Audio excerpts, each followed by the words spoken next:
여러분 안녕하세요. 오늘은 교사교육 시리즈 25번째 시간으로 교회교육 커리큘럼에 대한 세 번째 시간을 갖겠습니다. 오늘은 교회교육 커리큘럼 중에 기독교 교육 과정, 기독교 교육 커리큘럼을 어떻게 구성해야 되는가, 그 구성 원리를 오늘 이야기하려고 합니다.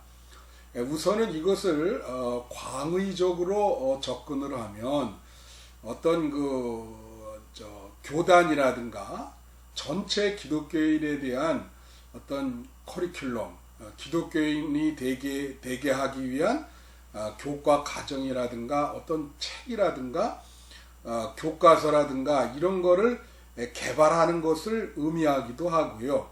또 중간적인 의미로는 교단과 또 개교회에서 어떤 교육 프로그램을 개발하는 데도 적용될 수 있는 원리이고, 또 아주 협의적으로는 매주 교사가 공과를 진행하면서 오늘 이 기독교 교육 과정의 구성 원리를 그냥 잘 응용할 수 있는 것입니다.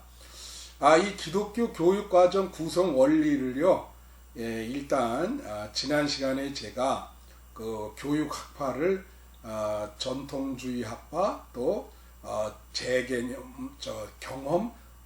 개념 경험주의 학파, 그 다음에 재개념어 학파, 이렇게 셋으로 나눴는데요. 그 중에 첫 번째로 정통주의 학파에서 얘기하는 그 이론을 근거로 한번 말씀드리려고 그래요. 그래서 이제 타일러가 얘기한 것처럼 교육 목적을 설정하고, 그 다음에 학습 내용을 선정하고, 그것을 조직하고, 그리고 이제 교수학습 계획을 세워서 시행학습 평가하는 거거든요. 힐다 타바라고 하는 사람이 있는데, 역시 전통주의자인데 타일러랑 다른 점이 딱 하나 있습니다. 똑같은데 이 힐다 타바는 교육 목표 설정 전에 무엇을 하냐면 욕구 진단이라는 걸 해요. 욕구 진단. 그래서 욕구 진단을 먼저 해서 그 욕구 진단을 통해서 교육 목표가 설정해야 된다. 이렇게 이제 이야기라는 그 점만 다릅니다. 자, 그러면요, 우선 이 타일러가 얘기한 기독교 교육과정 구성 원리를 근거로 한번 내용을 전개해 보면요, 우선은 교육 목적을 설정하는 겁니다. 근데 교육 목적이라고 하는 게 광범위한, 일반 교육에서도 어떤 인간됨이라는 광범위한 교육 목표가 있고요. 교회 교육에서도 마찬가지죠. 어떤 기독교인이 되어야 할 아주 광범위한 교육 목표가 있고, 그리고 중간 부분, 예를 들면 교단이라든가 개교회에서 갖고 있는 교육 목적이 있고, 또 아주 세분화된 목표가 있는데, 이거는 이제 교사가 수업을 하면서 그 공과의 목표, 그게 이제 세분화된 교육 목표가 되겠습니다.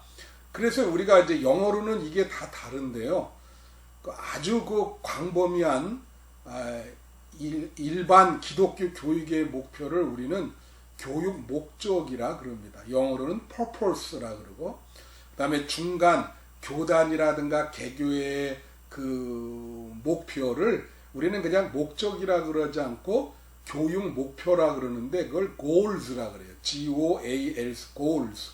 그 다음에 아주 세분화된 교육 목표인데, 그거는 어떤 공과의 개개 공과의 교육 목표를 우리는 objective라 그렇게 이야기를 합니다.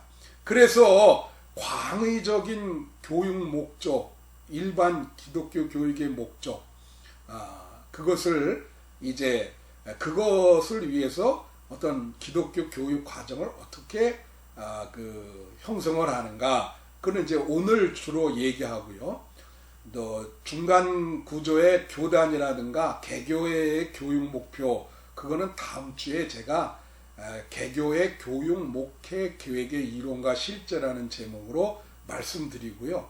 가장 협의적으로 공과의 교육 목표, 이 오브젝티브에 대해서는 그 다음에 분반 공부의 이론과 실제라고 하는 그런 제목으로 말씀드리려고 그래요. 그래서 3주 연속으로 이 커리큘럼에 대한 이야기를 하려고 합니다.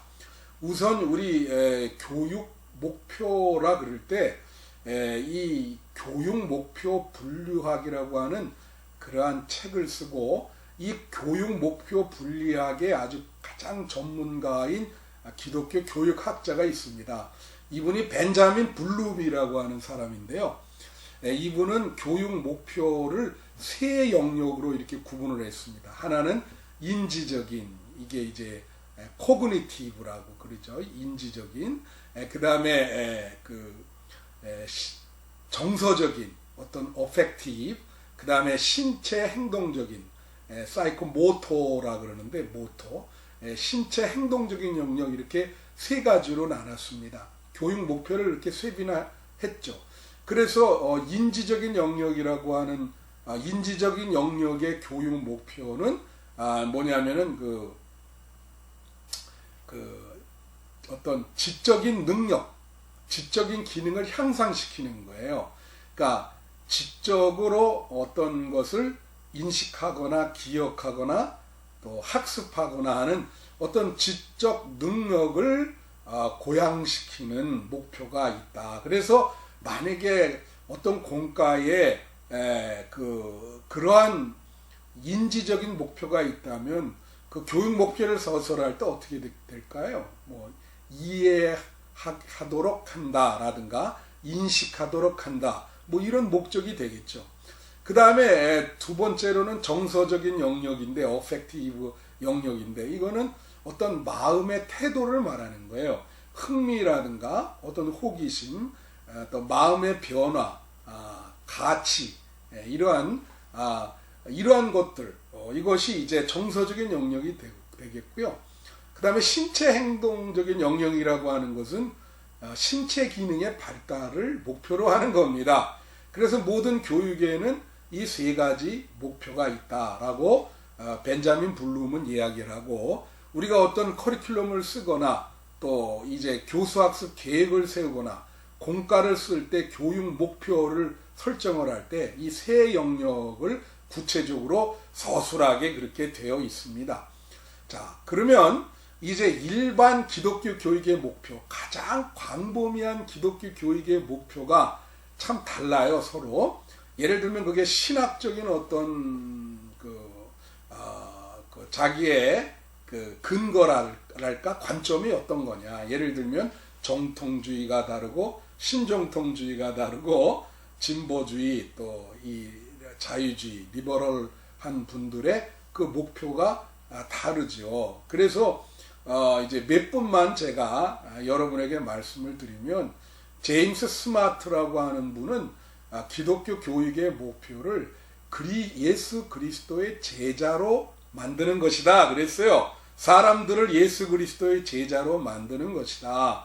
그래서 사람들을 예수 그리스도를 닮게 하는 것이다. 그것이 제임스 스마트, 이분은 신정통주의자인데 그러한 기독교 교육 목표를 이야기를 했습니다. 또 우리 존 웨스트호프는 신앙 공동체를 강조했죠. 그래서 이분의 기독교 교육 목표는 개인이나 그룹들을 기독교적인 삶의 스타일로 인도케 하는 신앙 공동체의 계획적이며 의도적이며 조직적이며 지속적인 그러한 노력이다. 지속적인 노력이다. 그게 기독교 교육의 목표입니다. 여기에 중요한 게 기독교적인 삶의 스타일로 만들어야 된다.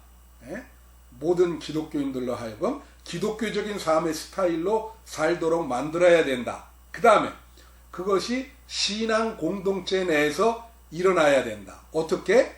계획적이며 의도적이고 조직적이고 지속적으로 일어나는 것. 그것이 기독교 교육의 목표라. 그렇게 얘기했습니다. 또 루이스 쉐릴이라고 하는 분은 이분은 마틴 부본의 영향을 많이 받은 분이고 관계 신학의 영향을 받은 분인데 이분의 그 기독교 교육 목표는 하나님과의 관계를 회복하고 이웃과의 관계를 회복하는 거예요. 그래서 하나님을 알게 하고 이웃을 알게 하고 이분은 기독교 교육의 목표가 관계성의 회복입니다. 세상과의 관계, 자기 자신과의 관계, 이웃과의 관계, 하나님과의 관계를 회복하는 것이 기독교 교육의 목표다. 자, 이게 광의적인 그러한 목표고요. 그 다음에 제가 이 중간 교육을 골스라 그러는데 중간 계통의 교육의 목표는 교단이라든가 개교회라든가 이제 그런 목표라 그랬습니다. 그래 만약에 교단이라 그러면 이제 그건 광범위한 교육 목표보다도 한 중간 정도 되면은 교단의 특징이 들어가게 돼 있죠.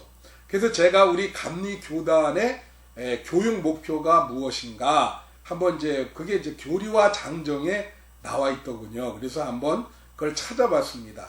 너무 길어서 제가 한번 읽어 드릴 테니까 한번 들어보세요. 감리 교단의 교육 목표가 뭐냐면 모든 사람이 하나님을 알고 특히 그리스도를 통하여 나타난 하나님의 구속된 사랑을 이해함으로 그 믿음이 성장하여 신앙에 의한 자아 발견과 환경에 대한 이해를 조장하며 기독교 공동체의 일원이 되어 역사 속에서 크리스찬으로서의 사명을 감당하고 종말적인 소망에서 책임적으로 살게 하는 데 있다. 이게 저는 이걸 보면서 일단 문장이 너무 만연체라 클리어하지 않아요. 이게 뭘 뜻하는 건지 모르겠고 그 다음에 또 하나는 모든 좋은 거는 여기다 다 이렇게 붙여놨어요.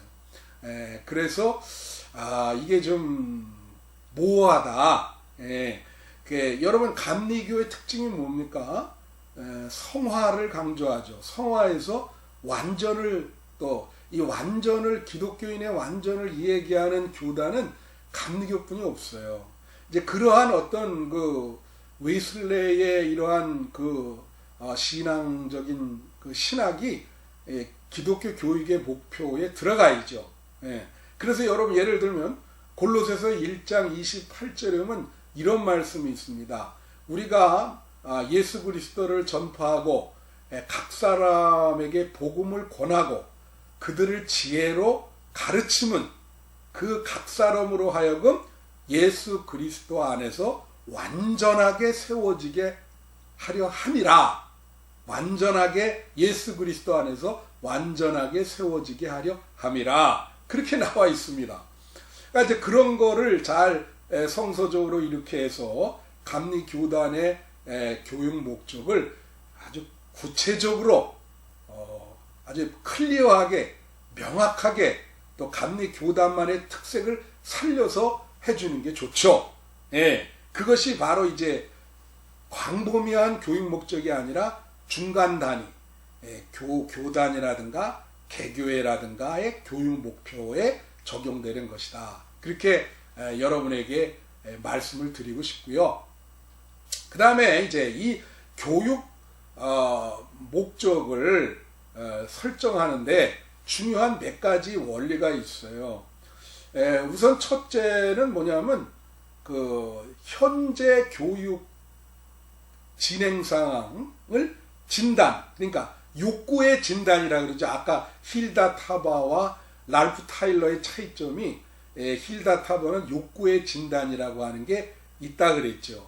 그래서 이 욕구의 진단, 이 교육자, 학습자, 또 교육 환경 이런 모든 것의 어떤 진단을 통해서 교육 목적이 나와야 되죠. 그게 이제 힐다 타바가 그래서 욕구 진단을 먼저 넣은 겁니다. 그 다음에 두 번째는요, 이 교육 목적은 어떤 그 신학적이고 성서적인 타당성이 있어야 돼요. 이 기독교 교육의 목적이 일반 교육의 목적과 다르죠. 그래서 뭐 이것을 막 일반 교육의 목적으로 그렇게 혼동을 하면은 안 된단 말이죠. 기독교 교육의 목적은 성서를 근거로 하고 신학적으로도 타당성이 있어야 되고 또 이단성을 갖고 있으면 안 되죠. 이단은 있을 수가 없는 일이죠. 이단성을 배격하고 정말 성서적이며 신학적으로 타당해야 된다. 그 다음에 교육 목적을 설정할 때 중요한 것은 세 번째, 유용성입니다. 유용성이란 유용성이 아니라 학습을 교육자의 학습을 시킬 수 있는 학습 변화를 가능하게 하는 것. 유용성은 좀 뒤에 나오고요. 그러니까 교육 목적을 설정할 때 세 번째 중요한 것은 이 교육 목적이 실현 가능하냐. 그래서 학습 변화를 일으킬 수 있는 가능성이 있는가. 이게 세 번째로 중요한 것입니다. 자, 그러면 그게 이제 그 세 번째고요. 그리고 그러면 이러한 교육 목적이 잘 이렇게 선정이 됐으면 그 다음에는 기독교 교육 과정 중에서 교육 내용을 선정을 해야죠. 그죠? 교육 내용을 선정을 해요. 이거는 광의적으로는 어떤 커리큘럼, 교과서를 선정한다든가 내용을 선정해서 거기에 꾸민다든가 또 뭐 어떤 프로그램을 선정한다든가 다 해당합니다. 이 교육 내용을 두 번째로는 선정할 때 이 교육 내용을 선정할 때 또 몇 가지 중요한 원리가 있어요. 첫 번째로는 이 교육 내용도 역시 타당성, 적절성이 있어야 된다. 쉽게 말하면 이것도 성서적으로 신학적으로 어떤 적절해야 된다고 하는 거죠. 이것이 참 중요한데 이것이 만약에 어떤 그 공산주의를 세례시키는 교육 과정이라든가 어떤 그래서는 안 되죠. 그죠? 이게 성서적으로 이 교육 내용이 신학적으로 타당해야 된다. 목적도 타당해야 되지만 교육 내용도 타당해야죠. 예를 들면 어떤 진화론을 설명하는 그런 거라든가 그것도 안 되죠. 예? 그 성서적으로 타당하지 않잖아요. 또 예를 들면 요즘에 문제가 되는 그러한 동성애라고 해요. 동성애 보면 성서에는 틀림없이 동성애는 성서적으로 잘못됐다. 성서에 그렇게 로마서 1장이라든가 또 구약 성경에 이렇게 나와 있거든요. 그러니까 그런 부분들, 그러한 교육 내용이 그 신학적으로 타당해야 된다. 성서적으로 타당해야 된다. 그 다음에 두 번째는 유용성입니다. 유용성 아까 얘기했는데 유용성이라고 하는 것은 학습 변화, 그 학습자에게 학습 변화를 주기에 도움이 돼야 된다는 거죠. 교육 내용이. 제가 지난번에 말씀드렸듯이 학습이라고 하는 것은 반드시 변화를 내포하고 있어요. 그래서 학습 이전과 학습 이후에 뭐 인지적이든 정서적이든 신체 행동적이든 무언가 변화가 있어야 됩니다. 그런 변화를 주는데 이 교육 내용, 이 커리큘럼이, 이 프로그램이 유용해야 된다는 거죠. 그게 유용성입니다. 그 다음에 교육 내용을 선정하는 원리 중에 세 번째가 그 러너빌리티라 그러는데 우리가 가르치고 배울 수 있어야 돼요. 그죠? 가르치고 배울 수 있어야 된다. 그 교육 내용과 교육 프로그램이. 그죠? 이게 너무 어려워요. 교사도 가르칠 수 없고 학생도 이해를 못해. 그러면 그건 잘못된 거예요. 그죠? 그래서 우리가 연령에 맞게 계단 공과를 하든가 경험주의적 공과를 하든가 이제 그렇게 하죠. 예? 그래서 그게 이제 그 가르칠 수 있어야 된다. 이게 중요한 거예요. 그러니까 예를 들면 계당공과가 아니고 뭐 1학년부터 6학년까지 아니면 초등학교 1학년부터 고등학교 3학년까지 통일공과로 한 공과로 쓴다. 그럴 때 이 1학년 초등학교 1학년 애들은 그거를 이해를 못하죠.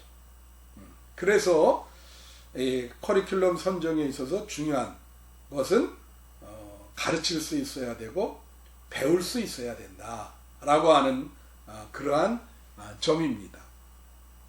그 다음에 교육과정 선정의 마지막 네 번째로는 그게 뭐냐면은 이제 그 위계 구조, 체계화된 구조를 갖고 있어야 된다는 거예요. 커리큘럼과 이 교육 프로그램들은 체계화된 구조를 가지고 있어야 됩니다. 그러면 예를 들면 상위 개념부터 이제 하위 개념.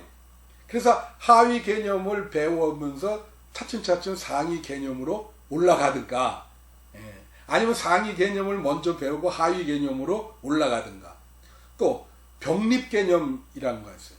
같이 가는 개념. 또 대조 개념. 뭐 이러한 어떤 그 교육 내용이 위계적인 구조가 있어야 되고 체계화가 돼야 된다라고 하는 거예요. 이것이 바로 교육과정 내용 선정의 원리입니다. 그 다음에 이것을 이제 조직을 할 때, 이 선정을 하고 조직을 할 때 또 중요한 게 있어요. 그거 이제 우리가 이걸 계획된 교육과정이라, intended curriculum이라, 그리고요 수행된 커리큘럼이라, 그래서 operational curriculum이라 그렇게 얘기를 합니다. 계획된 커리큘럼이라고 하는 것은 교육 목표, 교육 목적을 실현하기 위해서 체계화가 되어 있는 그러한 교육과정을 얘기를 하고요. 수행된 교육과정, 수행적 교육과정이라는 것은 이 교육 현장이 다 다르지 않습니까? 독특한 환경이 다 가지고 있죠. 그래서 그 교육 현장에 어떤 교사와 학생과 교육 환경의 어떤 상호작용을 중요시 여겨서 그것을 이제 인식하고 그것을 포함하는 교육과정을 우리는 수행적 교육과정이라 이제 그렇게 얘기를 합니다. 그런 두 가지로 우리는 교육 내용을 선정하고 조직할 수 있다. 자, 우리가 이것을 위해서 이제 자료를 개발하거든요. 이 자료 개발에 대해서 이제 그 와이코프라고 하는 사람은 뭐라고 얘기를 했냐면 그 역시 이 그 커리큘럼 내용 선정 조직을 위해서 자료를 개발할 때 와이코프는 교육적 요구, 학습자의 그 요구, 교육 환경의 요구, 어떤 교사의 요구를 진단을 해서 그래서 이제 교육 목표를 설립을 해서 교육 자료를 이렇게 개발을 해야 된다, 선정을 해서. 그런 입장이 캠벨 와이코프의 입장이고요. 이거에 반대되는 분이 존 웨스트호프입니다. 신앙 공동체를 중요시 여기는. 이분은 뭐라 하냐면 어떤 비전, 미래에 대한 비전과 전망을 우선 먼저 중요하단 말이에요. 그게 예측하는 것이. 그리고 그것을 근거로 현재의 문제점을 이제 인식을 하고 그래서 거기에서 이제 교육 목적을 설정을 해서 자료를 개발해야 된다.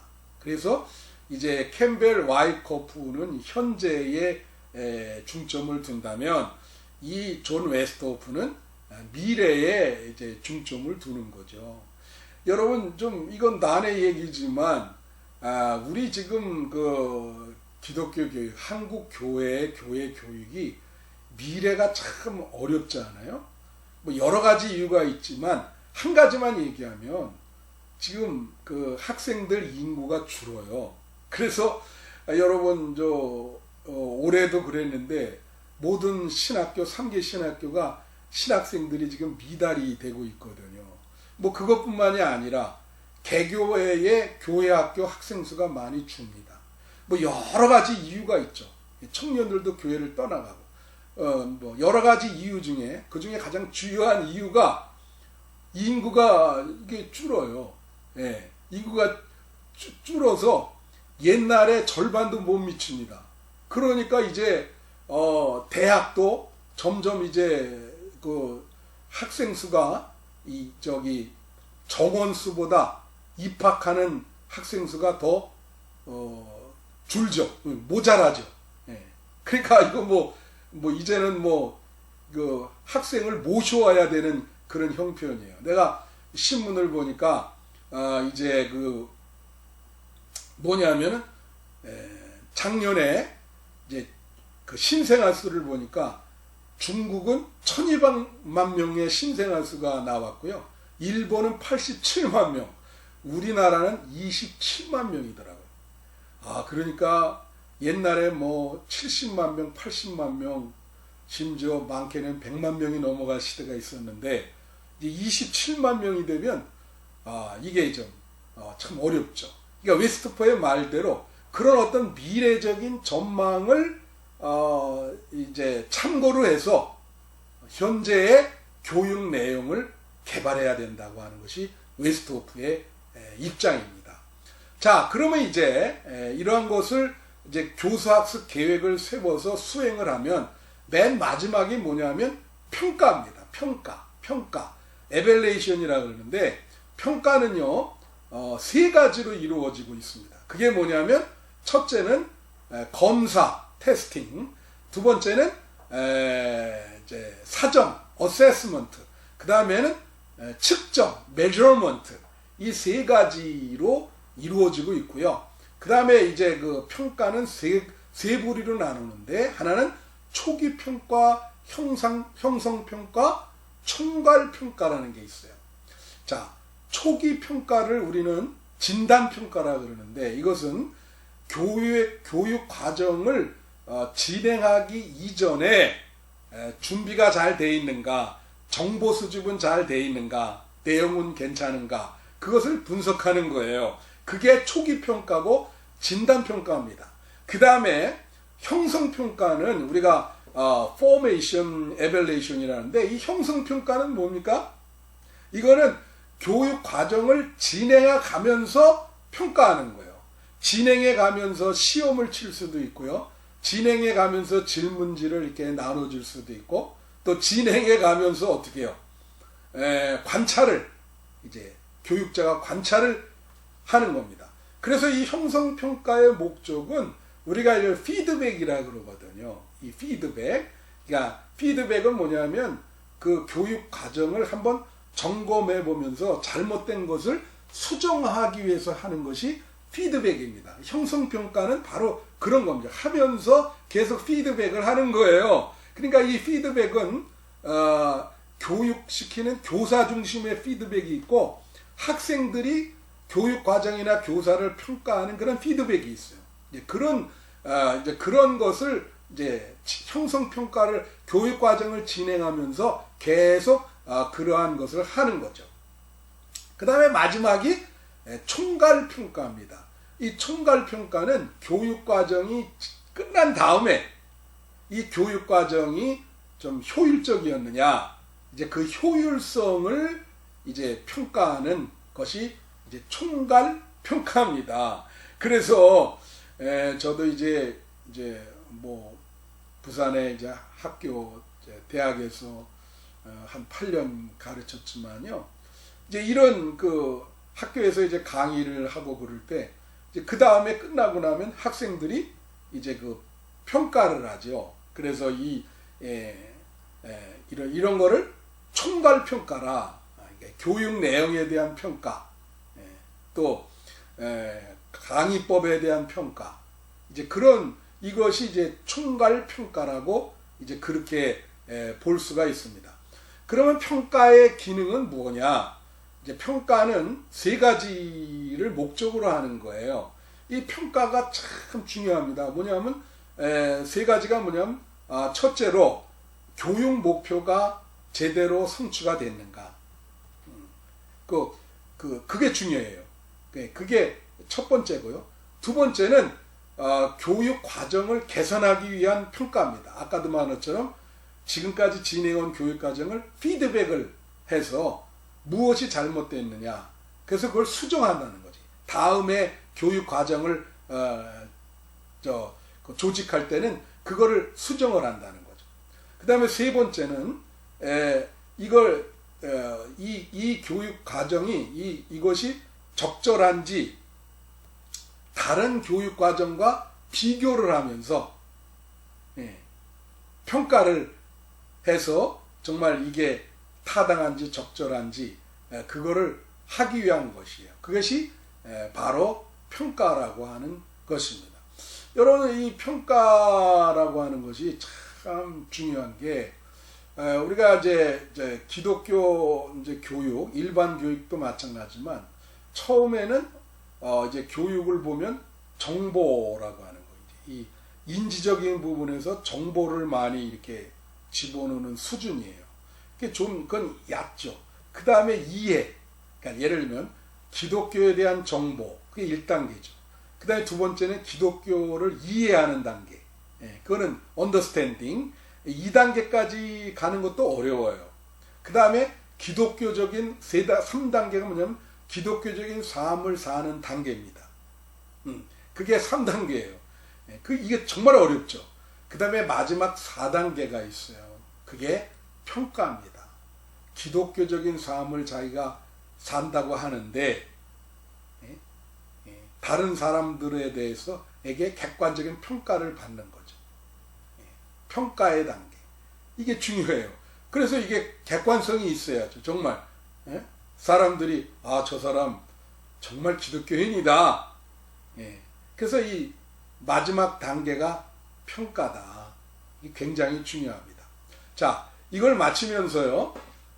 요 책 하나를 보면 이게 뭐냐면 역사 속에 현존하신 하나님이라는 그러한 공과책입니다.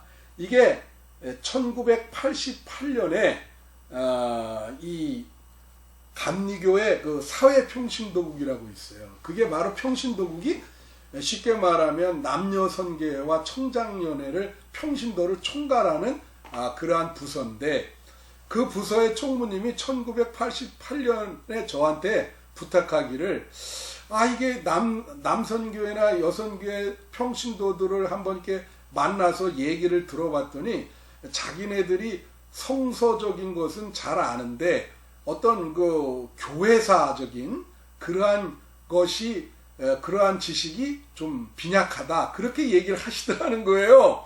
그래서 감리교회의 평신도들에게 교회사적인 초대교회부터 이제 현재에 이르는 교회사적인 어떤 지식을 이렇게 좀 가르쳐야 되겠다. 그렇게 저한테 얘기를 하시면서 그 공과를 하나 그런 부분을 써달라고 그래서 개발된 게 이 공과입니다. 그러니까 이런 형식을 취하죠. 우선 욕구의 진단, 현장을 분석을 하죠. 무엇이 부족한가. 그러면 거기에 교육 목적이 설정이 돼요. 목적은 뭐죠? 어떤 역사적인 관점, 역사적인 안목을 평신도들에게 인식해 하기 위하다. 어떤 인지적인 영역의 교육 목표가 되는 거죠. 그래서 교육 내용을 선정을 하죠. 이렇게. 그래서 조직을 해요. 이렇게 해서 교과서로 나온 거예요. 그러면 이제 개교회에서 매주 이 공과를 보고 교수학습 계획을 짜서 평신도들을 교육을 시키는 것이고 다 끝난 다음에 평가를 하게 되는 겁니다. 자, 이런 형식으로 기독교 교육 과정이 구성되어 있다고 하는 거죠. 이게 88년에 나왔으니까 거의 뭐 한 30년 한 30년 된 공과입니다. 그때 제가 이 공과를 썼는데 하여튼 잘 유용하게 개교에서 잘 썼던 그러한 공과입니다. 자, 오늘은 여기까지 이제 교회 교육 커리큘럼 세 번째 기독교 교육 과정의 구성 원리에 대해서 말씀드렸고요. 다음 주에는 교육 목회 계획의 이론과 실제라는 제목으로 찾아뵙겠습니다. 감사합니다.